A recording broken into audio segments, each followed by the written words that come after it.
Hi mga mi, samahan niyo ako sa isang umaga na nagkakaldep tayo. And ano ba yung mga binibreakfast ko? Isa sa mga binibreakfast ko guys, simula nagkaldep ako, favorite ko ang black coffee. Pero syempre ang ginagamit natin dyan ay no calorie sweetener ng Equal Gold. Tapos, hindi ko pa rin nakakat talaga yung bread sa akin. Kasi sa calories talaga natin, meron akong 1,200 per day na calories.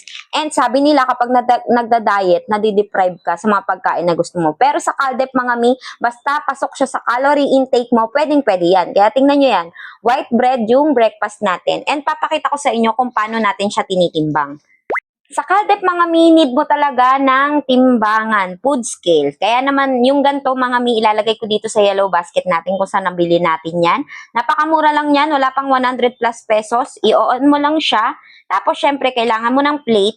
Merong nabibili dito na plate na may divide na. Pero ako, mas prefer ko yung medium plate na ganyan na plain white lang. Kung nakita nyo, 154 grams siya. Tapos, iti-tear natin siya para accurate sa grams na gusto nating makuha. So, maglalagay tayo ng bread. Ito yung bread natin mga sis. 51 grams. 51 grams yung bread natin. So, ngayon, iti-tear natin siya. Dahil nga gusto natin yung medyo may palaman.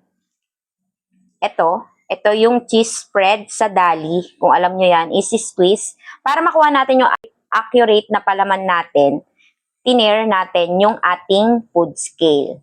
Tapos, lalagay lang natin yan, i-squeeze lang natin dito. Ako siguro mga, yan, 8 grams. 8 grams yan mga mi. Tapos, i-spread lang natin kasi minsan, pag hindi nakaspread, hindi accurate yung ating timbang. So, yan, gaganyan-ganyanin nyo lang siya. Cheese spread.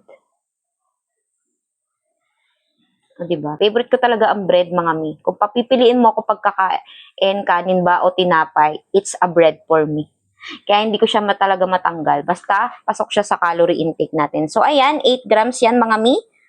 Yan yung ating breakfast today.